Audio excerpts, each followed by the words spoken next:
Hi, everybody. I'm Chris Francesi. Welcome. Our speaker today is Jeffrey Rosen.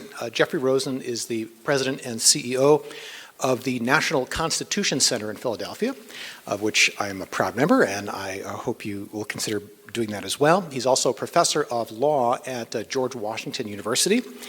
He studied English literature and government at Harvard University, and after graduating was Marshall Scholar at Oxford, at Balliol College in Oxford, where he studied philosophy, politics, and economics. He attended Yale Law School, where he was served as senior editor of the Yale Law Journal. He clerked for Chief Judge Abner Mikva of the United States Court of Appeals for the District of Columbia Circuit. Since then, he's had a stellar career as a career in journalism, writing frequently on legal topics for publications such as the New Republic, the Atlantic, the New Yorker, and the New York Times Magazine. Those of you who listen to NPR may have heard him yesterday talking to Steve Inskeep about executive power. His books include The Most Democratic Branch, How the Courts Serve America, The Supreme Court, The Personalities and Rivalries That Defined America. He has a book recording his conversations with Justice Ruth Bader Ginsburg, and a biography of his favorite Chief Justice, William Howard Taft. He has been called the nation's most widely read and influential legal commentator. I would say that his writing and speaking are characterized by a determination to take seriously the arguments of both conservative and liberal jurisprudence, something that he does brilliantly on the podcast We the People, in which he hosts robust and wide-open debates on the most important constitutional and political issues of our day from the seat in the National Constitution Center. His latest book, as they say in Monty Python, is something completely different. The Pursuit of Happiness, How Classical Writers on Virtue Inspired the Lives of the Founders and Defined America. It's the result of an ambitious and perhaps slightly crazy pandemic-era reading regime inspired by Thomas Jefferson, an effort to take the best wisdom from the classical writers and apply it to our life now, both as individuals and as citizens. The book is a really fascinating hybrid of intellectual history and self-help, and I use that term with great respect. It's a profoundly self-helpful book.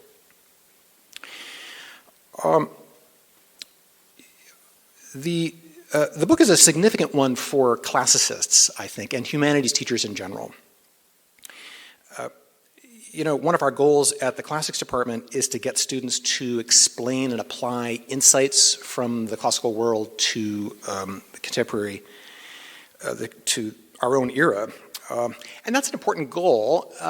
The problem is that it sometimes, at least for me, is hard to make time for that while I'm conveying the delicious subtlety of the Latin subjunctive, or talking about, doing a close reading of a Euripidean choral ode, or trying to make people understand how many satrapies there are in the Persian Empire.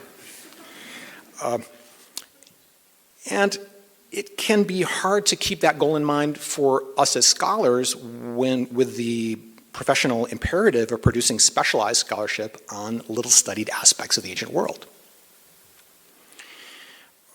It can be hard also to resist the temptation of seeking relevance by intervening in the culture wars, reading back into ancient texts our most urgent contemporary concerns, and perhaps missing what the texts themselves have to say that doesn't really fit into our contemporary discourse. I think it takes special effort and skill to identify the insights that are of enduring value.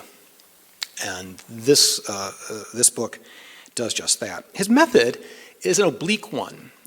He looks at the educations, and in some cases the self-educations, I guess in all cases the self-educations of remarkable individuals of the founding generations.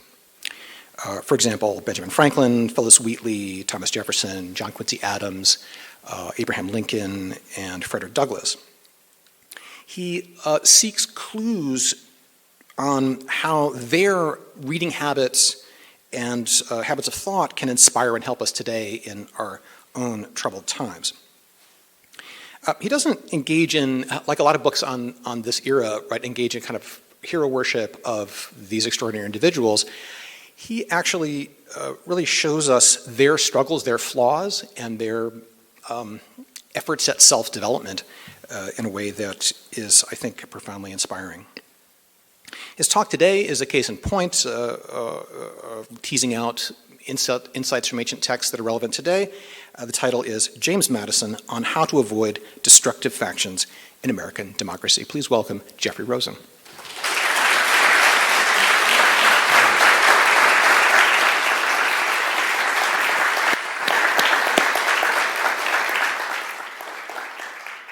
Hello, Dickinson friends. It is wonderful to be with you and to talk with you about personal self-government and political self-government. It's been such a meaningful weekend. I'm so grateful for your incredibly thoughtful introductions and for the warm welcome of the Dickinson faculty and community on this beautiful fall homecoming weekend. It was great to talk yesterday, and I know some of you are here with about my personal quest to discover what the founders meant when they used that phrase, the pursuit of happiness. And I told you how that it was the discovery of Thomas Jefferson's reading list that led me to read the ancient moral philosophers who inspired Jefferson and the other founders in their conviction that happiness meant not feeling good but being good, not the pursuit of immediate pleasure but the pursuit of long-term virtue. And I talked about how by virtue they meant self-mastery, self-improvement, character improvement, being your best self, taming your unreasonable passions and emotions so you could achieve the calm, tranquility, prudence, and moderation that allowed you to be your best self and to serve others. And I shared with you how this unusual, weird, as you rightly put it, COVID-era quest of reading the books and writing sonnets and immersing myself in this wisdom changed my life. It changed my ideas about how to be a good person and to be a good citizen. And I shared with you the biggest takeaway of the project, which is that it got me back into the habit of daily reading, because I'd fallen out of that habit because I'm addicted to these screens, as so many of us are. And just a year of immersing myself in deep daily reading has led me to try to keep up the habit, and I now force myself to read in the morning before I browse, and it's been a marvelous experience. I will talk today about James Madison and the question of faction and why for the founders personal self-government was necessary for political self-government, why they believed that unless we tame our unreasonable passions and emotion and anger and jealousy and fear as individuals, we won't be able to deliberate with our fellow citizens, open our minds to diverse points of view, and sustain the moderation and open-minded civil dialogue that's necessary to keep a republic. And why they believe that unless we engage in that self-mastery and self-education and deep reading, then America will go the way of Greece and Rome, and all of the past democracies and republics that have surrendered their liberty to faction and in exchange for cheap luxuries and amusements have allowed dictators to subvert the separation of powers and consolidate all power in their own hands and to trample on liberty. That was the central fear that the founders have, and it's why they weren't sure that the republic will survive. And at the end of his great presidency, George Washington, in his farewell address, drafted by Hamilton, gives a warning and says that unless America finds the self-mastery to engage in education in the science of government and the habits of civil dialogue, then we will indeed succumb to demagogues and go the way of Greece and Rome. And he's not sure that the experiment will survive. And neither are any of the other founders. They're deep readers of ancient history. They're good classicists, and they've seen how demagogues can seduce the Athenian assembly into being guided by passion rather than reason. Some are more hopeful than others. Jefferson, at the end of his life, is despondent, correctly fearing civil war over the sin of slavery. Hamilton thinks there should be a stronger executive. Adams thinks all offices should be hereditary. Only Madison is a little bit more optimistic because he expects less of our fellow citizens, except that they read and educate themselves. And he believes that if citizens can use this marvelous new technology, the broadside press, and deeply read complicated arguments like the Federalist Papers, and talk about these ideas with their representatives and in coffee houses, he thinks then cool reason may diffuse across the land. Madison's just been reading this trunk full of books that Jefferson sent over from Paris about the failed democracies of Greece and Rome. And based on his reading, Madison is convinced that in all large assemblies, as he says in the Federalist Papers, of any character composed, passion never fails to wrest the scepter from reason. Even if every Athenian had been Socrates, Athens would still have been a mob. He's thinking of that 6,000-person assembly in Athens where the demagogue Cleon seduces the assembly to be guided by passion rather than reason and to engage in an impetuous and ultimately doomed war.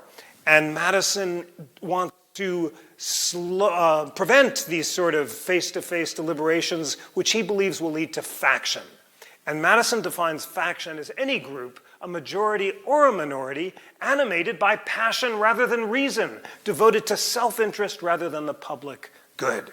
Remember that reason-passion distinction, which is so necessary for finding harmony of the constitution of the soul? Madison thinks that's also necessary for finding harmony in the constitution of the state. And based on his studies of classical moral psychology, where he learned to distinguish between passion in the head and reason in the heart and desire in the stomach, he thinks that we have to achieve the same balance in the separation of powers. So he conceives of the executive and the Senate and the House and the judiciary as mirroring those faculties of reason, passion, and desire, and thinks that because ambition can be made to counteract ambition, it's possible to achieve a melding of the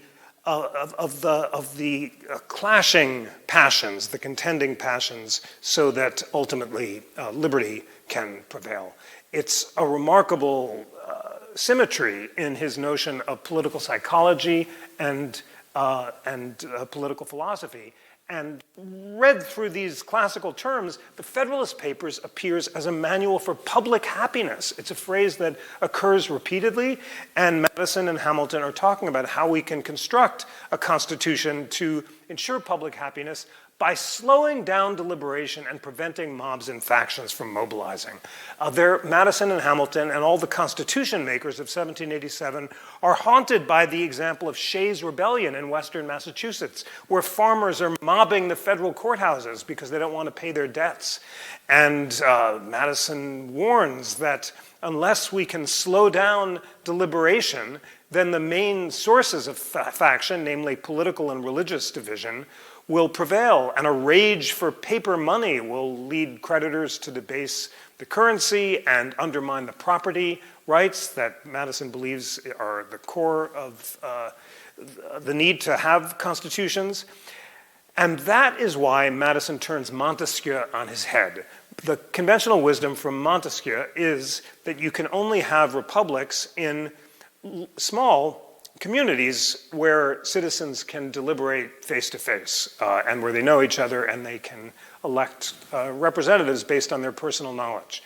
Madison says that's wrong for two reasons. First, the system of representation can ensure that you don't need 6,000 people assemblies, and if people are represented properly, then smaller and cooler heads can prevail. And second, Montesquieu is wrong because in America's case, the large size of the country can be a benefit, not a challenge. Namely, in an extended republic, it's hard for mobs to mobilize, and by the time they do, they get tired and go home. And Madison's hopeful that as a result, you won't have more examples of Shays' rebellion, but it all hinges on his faith in this wonderful new media technology, the broadside press. And Madison thinks that this new cooling technology that allows primary text like the Federalist Papers to be printed in full in the newspapers can ensure that a new class of enlightened journalists and statespeople, he calls the literati, which is a phrase he gets from Condorcet, can ensure that citizens can read the text themselves, listen to differing points of view, and make up their own minds. Friends, when you realize that for Madison, the whole success of this extremely fragile experiment turns on citizens reading the Federalist Papers in the newspapers, you realize the degree of our current challenges, because obviously our new media landscape of whatever it's called, X or Instagram and Twitter, and Rage to Engage, where posts based on passion travel further and faster than those based on reason, is obviously the opposite of Madison's cool republic of reason and literate debate that he thought was necessary to sustain the experiment, and the fierce polarization that makes America more divided today than at any time since the Civil War makes Madison's hope of calm and cool deliberation seem increasingly elusive. And the problem that we all talked about yesterday, the fact that citizens are not reading anymore, and not just young people, but we older people as well are not reading, and certainly not making up our own minds. And that's the crucial ideal.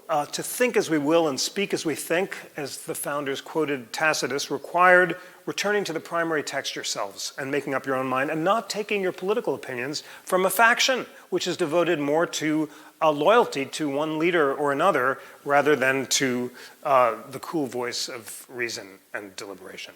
So that's why our current challenges are so very serious, and that's why the need for personal self-government rooted in moderation and prudence and courage and justice, and not tweeting our angriest thought and being moved by a desire to own the libs or own the conservatives, and not being moved by hatred of our opponents. That is the opposite of the civic friendship that Madison thought was necessary to sustain the Republic. Remember how anger, jealousy, fear, and hate are the sins to be avoided, and that's why moderation and courage and prudence and temperance are the virtues, and suddenly we begin to see why personal self-government is necessary for political self-government, to prevent us from going the way of previous republics and every previous government. There's an amazing letter from John Adams to John Quincy Adams after John Adams has just been rereading the history plays of Shakespeare, from Richard II to Richard III, with all the Henrys, 1 through 6 in between. And Adams says that Shakespeare shows us history is the story of the red rose and the white rose and faction and murder. And the only thing standing between England and violence was political principle. It was the occasions when Magna Carta was respected and habeas corpus was respected, that the state didn't descend into open violence, but at all other times, politics unconstrained by principle resulted in violence and death. And that was why John Adams was so keenly concerned about factions that are loyal to personalities rather than to principles, and why he believed that unless America could keep the principles of the Declaration and the Constitution, then we would go the way of England and Rome and Greece and every previous state. So deeply informed by their knowledge of history, the founders at the end are just not sure whether it's going to work at the dawn of the Republic. This is just when the Constitution was ratified. So I want to say more about how in the early days of the Republic, in particular those totemic battles of the early 1790s when the political parties came up and running, some of these clashes began to be resolved. But before I do that, I must tell you about what I learned this morning about your great founder, John Dickinson. My morning rule, I got to read something. So, of course, I had to read something related to Dickinson. And as it turns out, there's a superb, and I think path-breaking, new biography of John Dickinson that just came out in September. It seems like the first major biography to give him his due. It's by Jane Calvert, John Dickinson, penman of the Revolution. And it makes an extraordinary and riveting case for Dickinson as the very embodiment of the virtuous self-mastery and moderation that all the founders believed was the model of good citizenship. So let me tell you what I learned about John Dickinson and why he seems to me very much an inspiring model for the founder above partisanship. And then I will relate this to the early days of the Republic.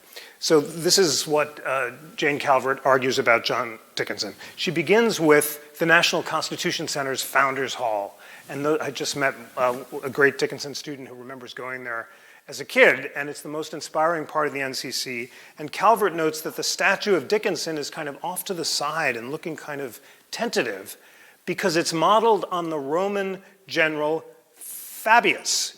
And Fabius was known as the delayer. And he's the one who never is impetuous in battle and is always weighing his options. His opponents consider him a trimmer or a compromiser. But in fact, he was able to both defeat and win the respect of Hannibal because of his military strategy and his prudence. And that is exactly why Dickinson took the name Fabian when he wrote essays for the ratification of the Constitution, because he was always putting country above faction and deliberating and trimming in the best sense of going in one direction or another in order to keep the ship on an even ballast. And that defined Dickinson's conduct before and after the Revolution. So what Calvert shows so powerfully is he's centrally defined by his Quakerism. His parents are Quakers. He, although he does not become a formal member of the Society of Friends for most of his life, is deeply devoted to its principles and ultimately to enshrining them in the politics of the new republic. And his fierce devotion to freedom of conscience above all and the individual right to think as we will and speak as we think makes him the greatest defender of the rights of African Americans and women and Native Americans of all the founders, according to Jane Calvert. He makes his name in the early days of the Republic in the controversies over the Stamp Act and the Townshend Acts. In 1766, when King George is inflaming the colonies by imposing internal taxation, both on stamps and then on tea and other consumer goods, it's Dickinson, in his letters to a federal farmer, who rejects the distinction between internal and external taxation that had been tying people in knots. They tried to say Parliament can tax imports but not exports, and Dickinson says, no, the central question is the intent of the tax. Is it designed to raise revenue or to regulate trade? And Parliament certainly has the right to regulate trade, but not to have taxes for the purposes of raising revenue, and that makes the Stamp Act taxes unconstitutional. And they're so powerful and beautifully written that he becomes the most famous revolutionary of his time. He and Washington are better known in Britain than any other revolutionaries, and he exalts the hearts of freedom lovers everywhere. Then it comes time to think about declaring independence. And Dickinson both drafts the Olive Branch Petition offering peace to Britain and the Declaration on the Rights of the Colonists to take up arms, which makes the case for when it might be necessary to resort to revolution. It's Jefferson who drafts the first version of the Declaration for taking up arms, but Jefferson has too tepid a draft. Dickinson has the fiery, galvanizing language that ultimately inflames the world.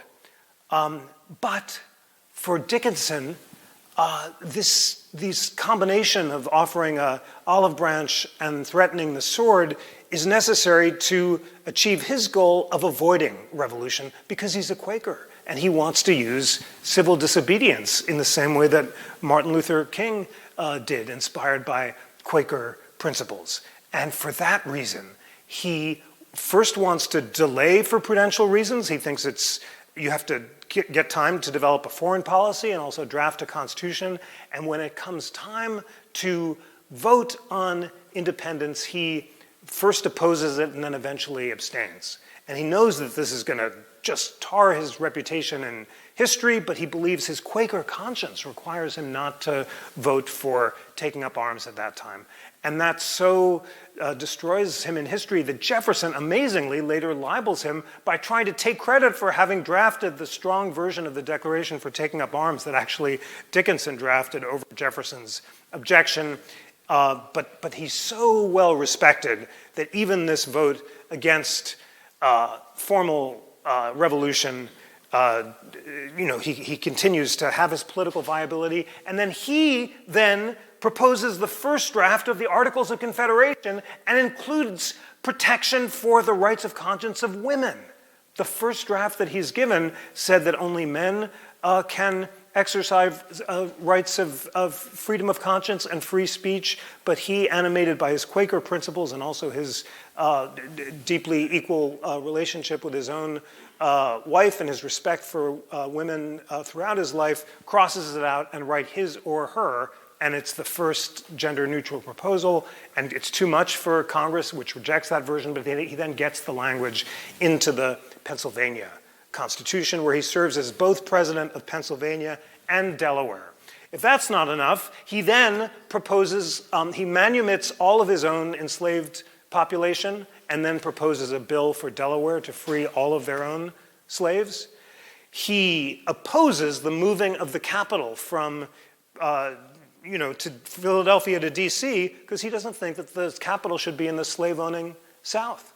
And he supports Native American rights and insists that Delaware do right by respecting treaties. And he is constantly opposing efforts to thwart the conscience of Quakers and dissenters because of his deep commitment to those principles. Then it comes time to draft the Constitution.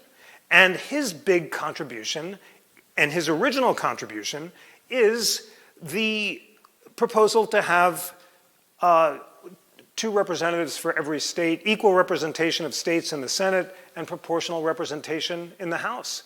That compromise, which is often attributed to the Connecticut Compromise to Roger Sherman, it was actually Dickinson's idea to mix proportional and equal representation, and those original drafts are in his hands. And then he nobly argues for ratification of the Constitution in a series of essays that he names after Fabian, and the rest of his life is this impressive example of transcending partisanship. Adams just had it out for him and really tried to do him damage. He didn't like Adams because Adams tried to prosecute Quakers and throw them in jail, and they had a tremendous enmity. He clashed with Franklin too, and Franklin was, in his early political days, a bit of a thug, actually, and was constantly siding with royal authority or not based on his own interest, whereas Dickinson was always defending the rights of conscience and Quakers and being moved by that move. So he finally ends up with the Jeffersonian Republicans, and Jefferson greatly respects him, although he tries to rip off credit for the Declaration for taking up arms, and seeks his advice on all sorts of matters during his presidency. Calvert has a really impressive contrast between Jefferson and Dickinson, which I think shows why personal virtue matters and why all of the habits that Dickinson cultivated of moderation and prudence and justice, which both made him politically often without a home, were so impressive in guiding his choices. So here is Calvert on the contrast between Jefferson and Dickinson, picking up on some of the themes that we talked about yesterday about Jefferson's central vice, which was his addiction to luxurious living and his avaricious refusal to abandon slavery, which he knew was wicked and wrong because he liked the lifestyle and just didn't want to give it up. And the one danger of here we go. Okay. Jefferson lived extravagantly beyond his means, racking up debt to keep himself in luxuries such as books and French wine. Dickinson, one of the wealthiest men in America, lived frugally and plainly, preferring to spend his fortune on public causes. Jefferson enslaved hundreds of black people and made no secret of his fear and disgust at the color of their skin.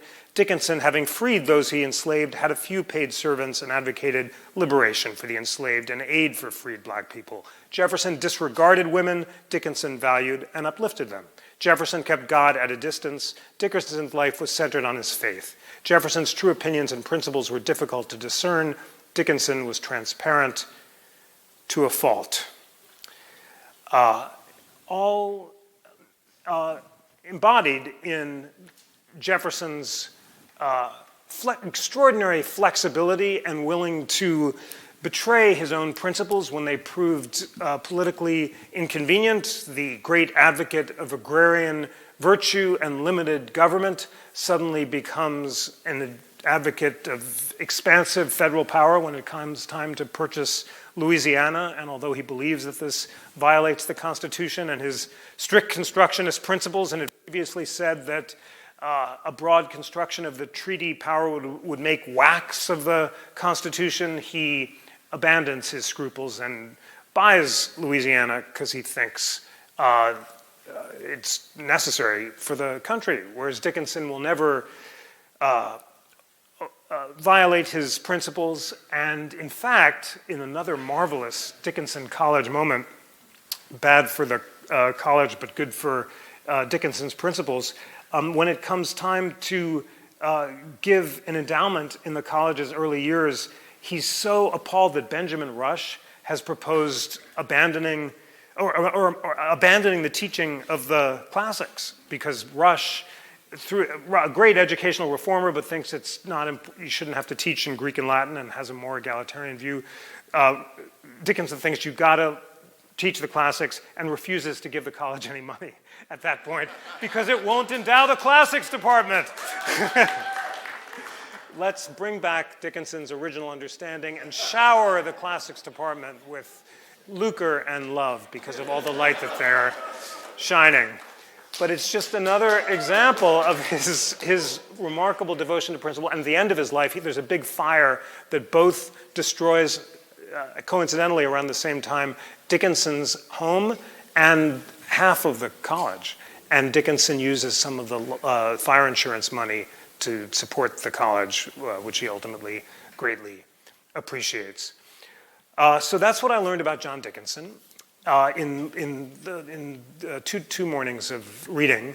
And what is so extraordinary at the end of the story is Calvert wonders, why on earth hasn't he gotten his due? And she says it's a series of factors. First, his papers were really not available for a long time, so people couldn't go to the original sources. And then his politics just weren't convenient. He's spurned by the Federalists and the Republicans, basically, and both Jefferson's taking credit for his work, and the Federalists don't trust him either. But the central thing she thinks is his Quakerism, which really just wasn't respected by the conventional narratives of historians at the time, and people like Bancroft and others just doing this name calling. They question his manliness. They say he's a trimmer, that he's timid, that he's indecisive. He's none of these things. He's deeply committed to individual freedom of conscience, and for that reason he refuses to ally himself with one party or the other, and despite all that manages to have this incredibly inspiring record on African American, Native American, and women's rights, unrivaled by any other framer. No one did more, says Calvert, for the rights of all of underrepresented groups than John Dickinson. So congratulations to this great college for having chosen such a superb founder. And may his statue rise on campus next to that of Benjamin Rush, also a great founder, but one who didn't do as much for liberty and for Americans of all backgrounds. And I look forward to coming back at a future homecoming and celebrating the opening of that Dickinson monument. All right, back to the founders, and we can bring this home. Let's just see what, I can't even see what time it is without my reading glasses. 10 past, and when did we start? So let's just talk for a little bit more, and then Q&A. So how did, I left us with the thought of Madison, the Constitution's drafted, everyone's not sure that it's going to work, and it all turns on the avoidance of faction, and Madison's slightly hopeful that this new media technology will allow citizens to decide for themselves. It's very much in the John Dickinson spirit of making up your own mind, of reading the primary text, of not being seduced by party or faction.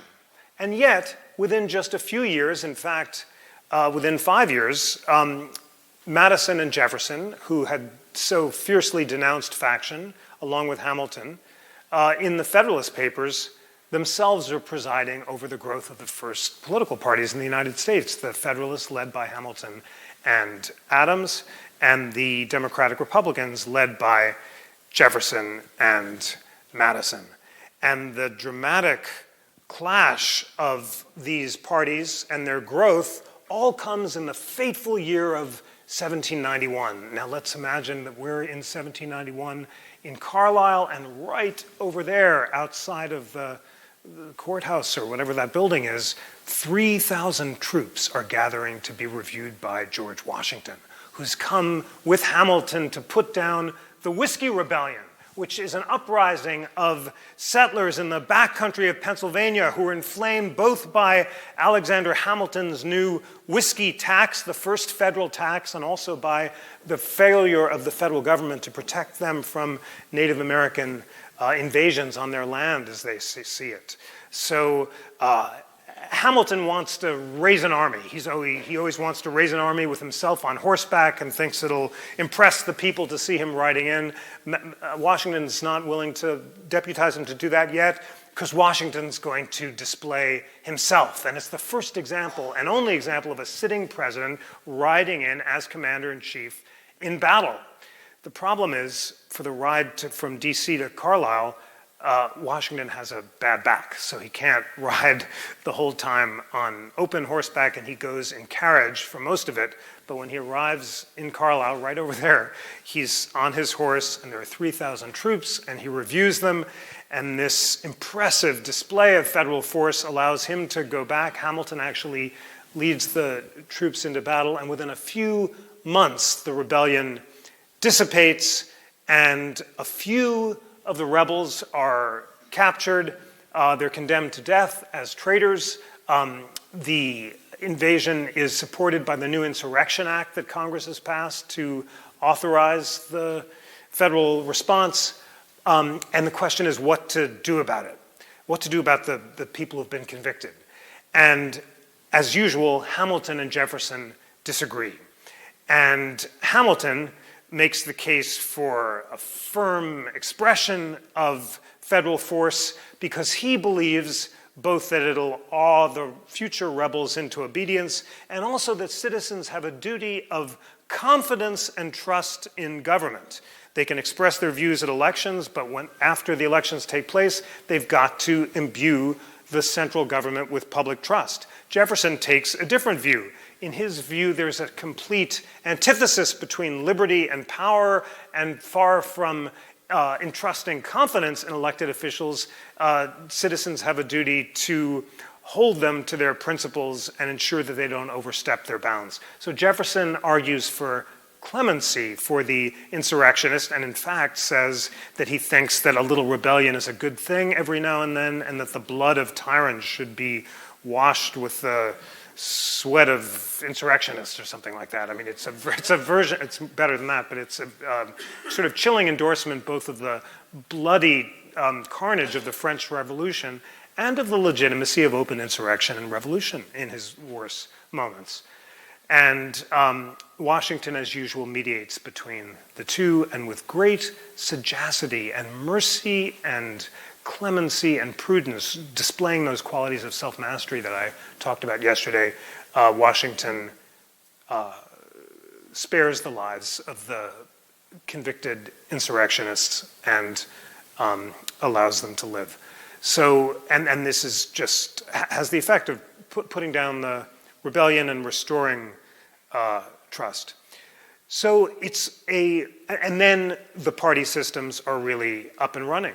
And they take their principles from that initial debates between Hamilton and Jefferson, both about how forcefully the federal government should respond to insurrection, and more broadly about the questions of national power versus states' rights, liberal versus strict construction of the Constitution, and democracy versus rule by elites. And Hamilton and Jefferson's competing positions on those three questions, expressed in their dueling memos about the constitutionality of the Bank of the United States and about the alien and sedition laws, which the Adams administration brought in to prosecute its enemies, comes to define American politics for the rest of American history. I'm just finishing this week, actually. I'm sending it in, a book on how that Hamilton-Jefferson conflict defined all of American history, both our major political debates and our constitutional debates on the Supreme Court. It's the most obvious thesis in American history, starting with John Quincy Adams and Martin Van Buren. American historians have noted that the initial party clashes were reflections of the initial clashes between Hamilton and Jefferson. And others have noted that that clash explains aspects of our future debates over economics and federalism and politics. What I found in just going back to the primary sources is that it explains everything at all the major turning points of American history. Both political parties and presidents and justices are invoking both Hamilton and Jefferson at different times to justify their positions. We see that at the four big turning points in American history: the founding, Reconstruction, the New Deal, and the Reagan Revolution. And at all of those periods, you have constitutionally transformative presidents invoking either Hamilton or Jefferson to justify their positions. That's why it's Andrew Jackson who invokes Jefferson and limited government to kill the bank, which Jefferson had opposed and Hamilton blessed. It's Lincoln who invokes Jefferson to oppose secession. All honor to Jefferson, he says, even though he embraces a Hamiltonian vision of executive power. It's FDR who improbably reinvents himself as the second coming of Jefferson, even as he expands the federal government to a degree that even Hamilton might have made Hamilton blush. And FDR puts Jefferson's face on the nickel, and he builds the Jefferson Memorial, and he transformed Jefferson from the prophet of limited government into the avatar of democracy, and he's shameless about reinventing Jefferson. And then Reagan says that he left the Democratic Party because it had abandoned the principles of Jefferson, and it was in the name of resurrecting Jeffersonianism that he both declares what Clinton later paraphrases as the era of big government is over. Reagan says this is inaugural. The problem is not too much, but too little, but too much government. And then Reagan pledges to appoint Jeffersonian justices who, in the name of original understanding, will shrink the size of federal government. And our current debates on the Supreme Court between the originalists and the living constitutionalists are recapitulating those initial debates between Jefferson and Hamilton over the Bank of the US. So that's the broad sweep of the story. Hamilton and Jefferson are like golden and silver threads woven throughout the tapestry of American history.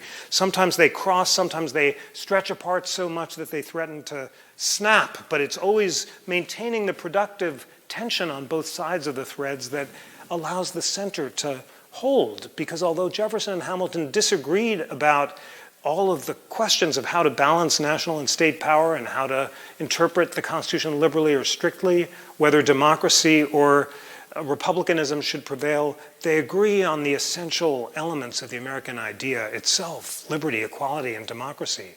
It's the alien forces throughout American history, the insurrectionists and the populists of both the left and the right, who have threatened to pull the cord so far that Civil War results. And that's the story of what happened after the Whiskey Rebellion. Think about the great moments of political violence in American history. The Whiskey Rebellion is 1792. Congress then passes an Insurrection Act in 1807. The Jefferson signs, ironically, and the great Insurrection Act that we're still seeing today was Jefferson's Insurrection Act. Jefferson himself invokes it to put down riots against his embargo. Then Lincoln invokes it to put down secession. Then Grant invokes it nobly to put down Southern redemption and efforts to subvert black voting rights. And then comes the Compromise of 1876 and all commitment to enforce civil rights through federal force evaporates. And then comes the complete subversion of Reconstruction and riots and lynchings and murder, and it's another almost century until in the civil rights movement, once again federal force is deployed against insurrectionists like George Wallace and Orville Faubus and those who would thwart the promise of civil rights. The big story is that federal force is necessary to oppose what the historian Jefferson Calley calls white resistance to federal power, which started at the Whiskey Rebellion and which we saw at all those other central points. And that white resistance takes the form of those who reject the American idea and the rule of law, waving the more radical strain of Jeffersonianism and crying nullification and secession, which was the logical extreme of Jefferson's Kentucky Resolution.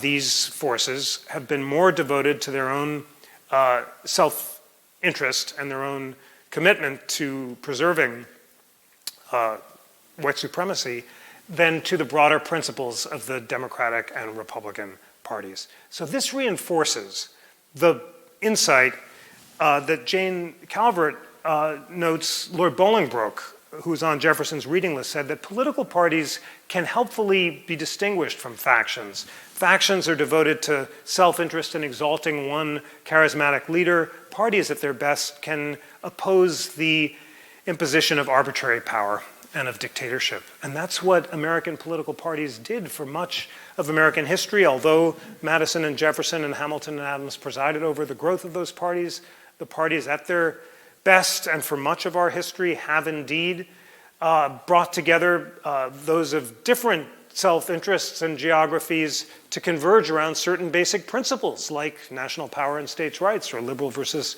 strict construction, or democracy versus republicanism.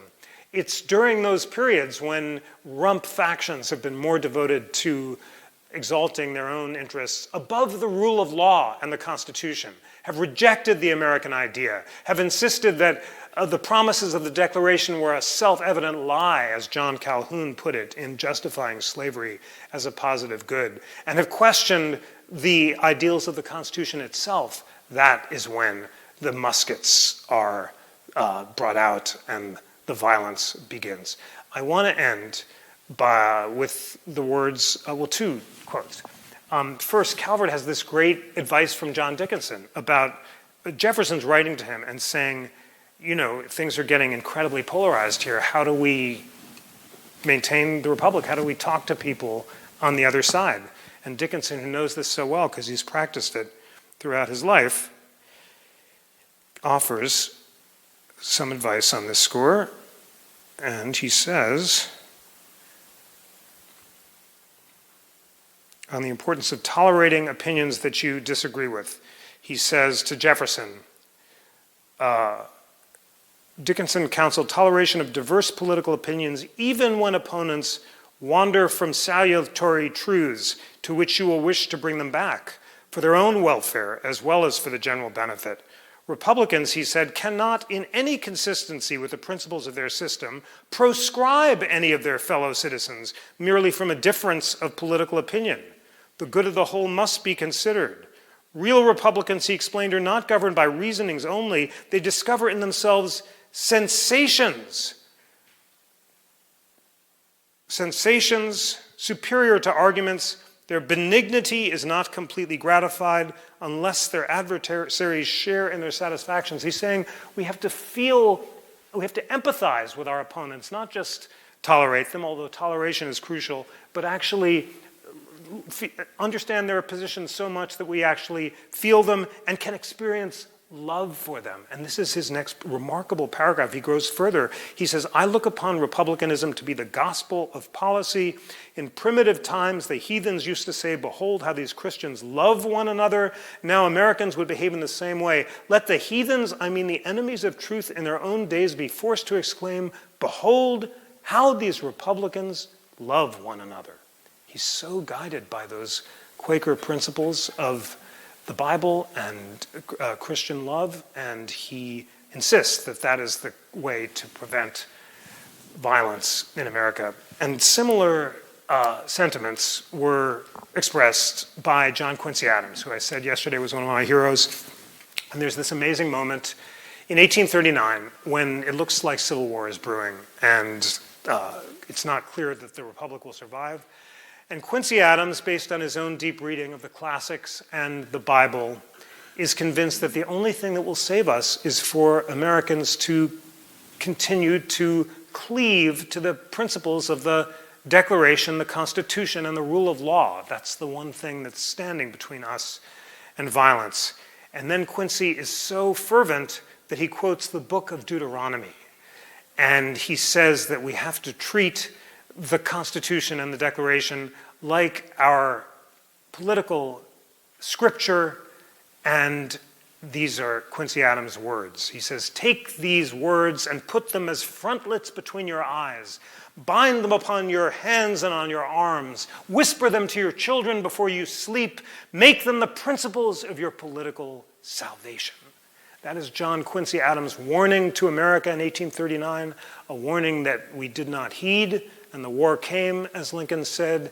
These are today anxious, challenging, fraught times. Let us heed the wise, urgent warnings of John Dickinson and John Quincy Adams and cleave to the principles of the Declaration of Independence and the Constitution.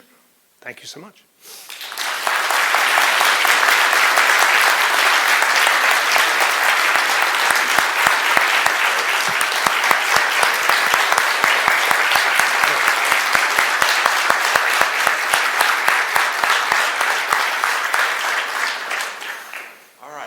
Time for questions. So, yes. First of all, thank you for a little tour around on the spot. Excellent, yes. But I'd like to, is there evidence on the founder, particularly Madison, on their thoughts on this divide, if you want to call it dichotomy, between strict constructionalism and let's say more liberal? I'm curious on how they would view the current, some current doctrine of originalism. And I'm wondering if they would have still had that same dichotomy or what they would have thought on that issue. Great question, and I was really interested to learn about it. None of the founders, neither Madison nor Hamilton nor Jefferson, were strict constructionists and originalists in the sense that the term is used today. For them, the big debate was between liberal and strict construction, with Hamilton saying, look at the text and the spirit in which it was adopted and construe it liberally to achieve its purposes, and Jefferson saying, carry yourself back to what the founders thought, but in the event of a conflict, the current views of the people should prevail. There should be an election or a constitutional amendment. The current originalists, there's been a big debate about is it original intent or the original public meaning of the text. The current consensus is its original public meaning, But they also believe that judges should be the last word in enforcing the original public meaning, and in that sense, they're judicial supremacists. Jefferson was not a judicial supremacist. He doesn't like federal courts, and he thinks that if Congress or the president or the states disagree with the Supreme Court, they should be able to come up with their own contrary interpretation. So to the degree that the current group is both arguing for strict construction and judicial supremacism, then none of the founders would have bought that. The most relevant founder is Madison. He originally opposes the Bank of the United States, but he comes to accept it and actually votes for its rechartering because Congress has come to accept it. And he says that the shifting views of Congress and the people, after considered debates, can change the meaning of the Constitution in a way that differed from how it was originally passed. So he thinks that subsequent tradition matters. Now, to get into the weeds, there's a debate on the current Supreme Court between Justice Amy Coney Barrett and all the others about when a change in public understanding can liquidate or alter its original understanding. And it's not clear whether there's like a period after the provision is passed when Congress gets to express a different view and that can shift things, and how far up do you have to go, and when do you move between text and history, and all this makes it a very exciting time to teach constitutional law, a great time to be a constitutional lawyer. There's going to be a lot of business for lawyers and for medieval legal historians, it turns out, because now we have to look to text and history and on the meaning of the Statute of Northumberland in 1563 to fix the meaning of constitutional texts. But I'm trying to just be as descriptive as possible. Neither Jefferson nor Hamilton nor Madison thought that the text should be enforced by the Supreme Court to mean only what it meant when it was ratified, and for that to be the last word. Thank you for a great show. Thank you. One thing that occurred to me was that the founding generation that you mentioned, before they became founding generation, they were Englishmen. And Englishmen, educated Englishmen like them,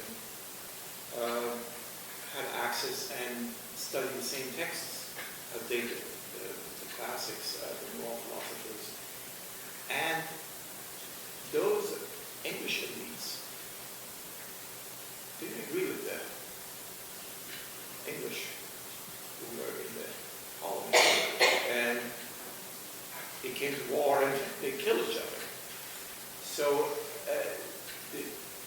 it shows there's a limit into taking it's necessary but not sufficient to reach the right path in this. And if you have any thoughts on that? That's a great observation. How is it possible that, as you say, the English elites read the same books and yet they're at war? The ancient wisdom does not prescribe one answer about politics to any question.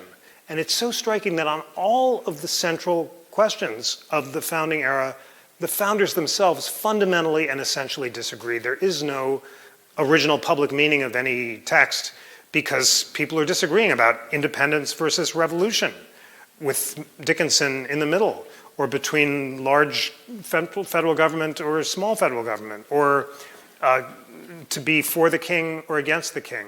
The ancient wisdom doesn't tell you what to think about politics. It tells you what to think about how to live, about how to lead a good life, of self-mastery, of self-improvement, of character improvement, of trying to achieve moderation. And of course, people are always falling short, as human beings do, and factions and war are always developing. And that's why everyone thinks it's just so important to study history and just see how fragile all of these governments and republics are, and to try to learn about the complexity and errors of the past in order to avoid them. I think it's also really important to say this is not just wisdom for educated elites or for white Anglo-Saxon people, because freedom fighters throughout American history and women and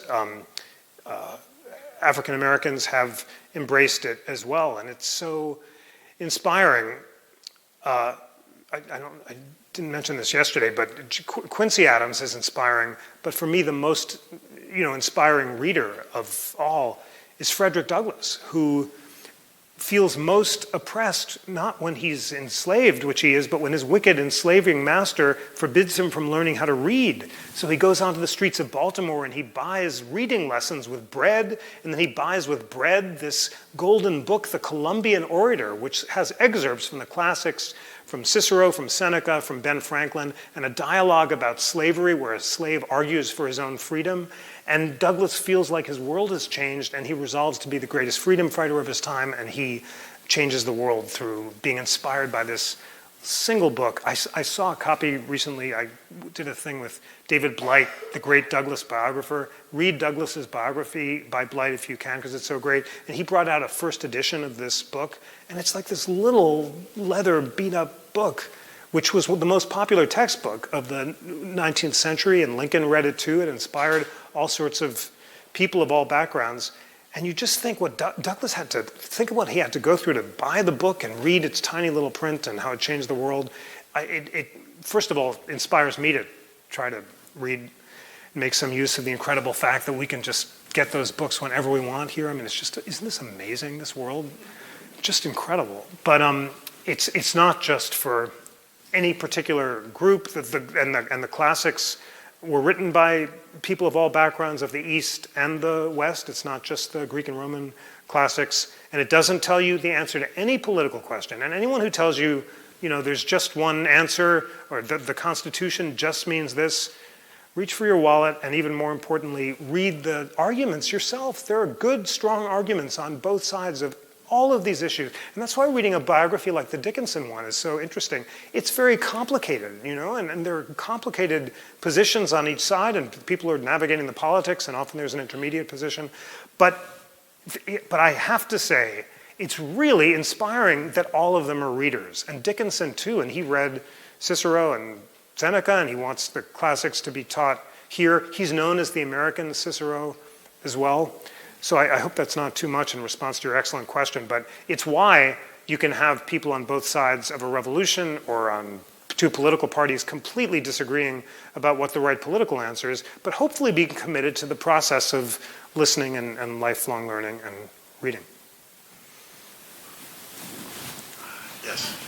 Oh, sorry. Bear with me as I kind of come to this Yeah. question, but I'm wondering how the economic system of the nation factored into the thinking of the founders as they developed the political system. Because you talk about, self-governance and balance and moderation, and where basically the economic system is designed to do anything but that, right? It's commerce and continued growth. Was it baked in? Was it thought about? You even feel the tension when you were talking about Jefferson, right? Like he loves the good life, and that sort of takes him off the straight and narrow path. Yet they chose a system of capitalism for the country. And I'm not saying that wasn't the right choice, but I'm wondering how that was factored in at all. Totally crucial question. So some historians think it's all about economics, and the main division in that initial Jefferson-Hamilton clash was between the agrarian South and West and the industrial North, and that the big division in the Constitutional Convention was about property and, agrarian slaveholders defending their interests and northern industrial interests, and that the parties were originally founded on this agrarian versus industrial split as well, with the Jeffersonians originally spurning the industrial working class in the big cities. And he was very dismissive of them and saw them as pollutants from Europe. There was kind of a creepy nativism there as well. But then it gets complicated and things shift, and the Democratic Republicans come to embrace German and Irish immigration because they get more votes. And the Federalists become the nativist, and Hamilton, the great meritocrat from St. Kitts, unfortunately becomes a nativist and a restrictionist. So then the Democrats start arguing for complete expansion of the franchise for white men. So they're in favor of allowing the immigrants in, and the Whigs and Federalists want to restrict it to property holders. And then things shift again in the New Deal. So all this is to say that you could view much of the original party clash as between different economic interests, and all of those insurrections are economic. The whiskey farmers are the backwoods guys who don't want to pay the whiskey tax because that's the source of their livelihood. And then South Carolina wants to nullify the tariff of abominations in 1834 because it thinks it favors the industrial North. And then things come to a head, and Andrew Jackson, who is the big Jeffersonian, ultimately favors union above all and toasts the Union and liberty and sends troops and calls out the Insurrection Act to put down nullification. When push comes to shove, he's more devoted to Union than to the sectional interests of his party. And then the Civil War, of course, is about slavery, but that is that central economic component. There's a guy called Charles Beard who wrote a book about the economic origins of the Constitution, which he got hammered for back in the Progressive era when it was written for being too reductionistic, but he says it's all about slavery and economics, and today his views seem prescient rather than, getting hammered.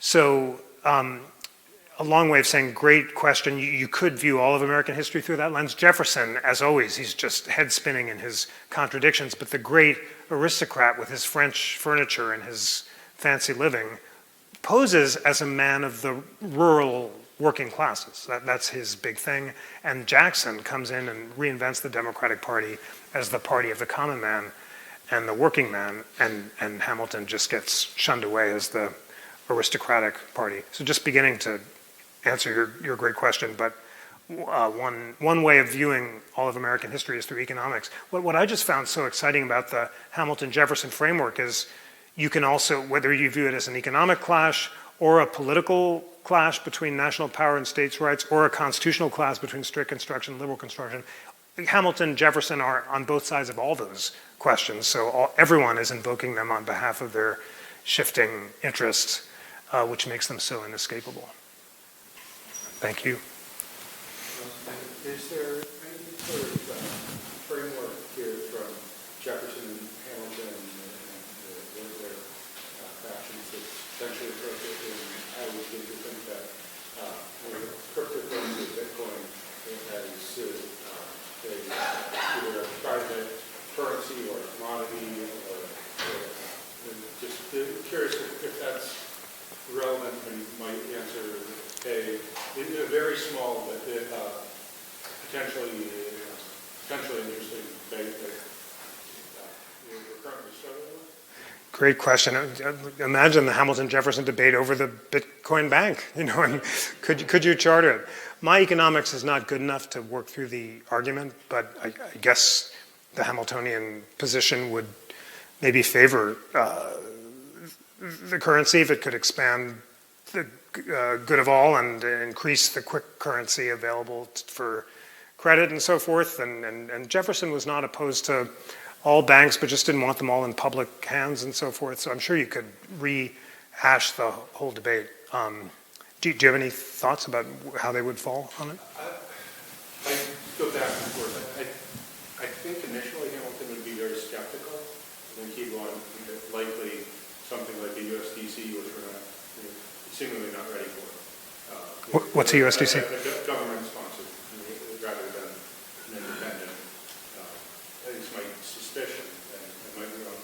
My guess is Jefferson would probably idiosyncratically be widely for it, and that it might be sort of a shot to the future, which frequently didn't work out for. Yeah, fascinating. Great. Not sure. Great question. Fun to think through. Thank you.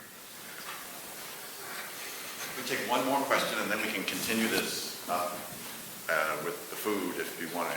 Go ahead, so. I'm wondering that currently it seems, with all due respect, that the classics are endangered, an endangered species in much of our education. We've heard that. Okay, and also what's disappeared is civics from, our even grade school, high schools. And it seems like reading is also disappearing with, as you point out, with the electronic phone and everything. I'm, just wondering how you see that as contributing to what I would call the serious divisions that we're experiencing in the next week and the weeks to come. Well, it's a central question. Thank you. It's a good question to end on. So let me say something first about the classics and then civics. First of all, it's such an honor to be here this weekend. And what a marvelous classics department that would summon all of us together every year to talk about the importance of learning the classics in teaching us how to live and how to be good people, and the unapologetic faith in the value of the humanities that this marvelous department exemplifies in this lecture series and our interactions together and in the great classes that all of you have the fortune of taking.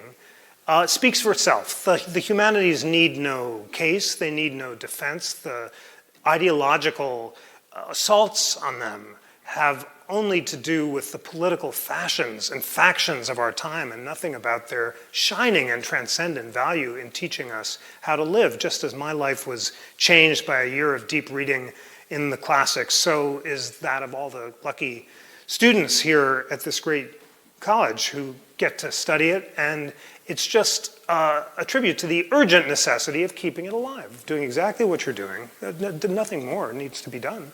And the thing speaks for itself. It is just a marvelous, relevant, necessary way of learning from the best that has been known and thought, having exemplars of how to live and how not to live, avoiding the errors of the past by studying them and trying to live up to their best ideals, and living a meaningful life through deep reading. That's the pursuit of happiness. There's nothing more than that. It's not like there's some secret that we're going to discover in the future if we, keep looking. It's just this marvelous joint participation in the republic of letters and the elevating, spiritually ennobling process of reading and learning. It's a great way to live, and you're all lucky to have these great teachers. And as for civics, it is urgently important to learn civics, because as the founder said, the republic will fall unless we do. So I'll just end with a plug, I hope it's great, for the National Constitution Center. And it's so meaningful to be part of this marvelous national treasure that's devoted to nonpartisan teaching of civics. So some of you have been to the center. It's nearby here, so go check it out. Amazing signers hall. We're going to have a really rare copy of the Constitution for 2026, live theater, amazing exhibits about Reconstruction, women's rights, founding principles, just a national treasure. And the shining words of the First Amendment over Independence Hall, that sacred space right at the center of the center, is one of the great constitutional spaces in America. But also check us out online and the incredible resources. Chris, you're so nice to be plugging the podcast, and you heard the plug, We the People, every week. Just brings together liberals and conservatives to model civil dialogue and to show what listening to points of view can mean.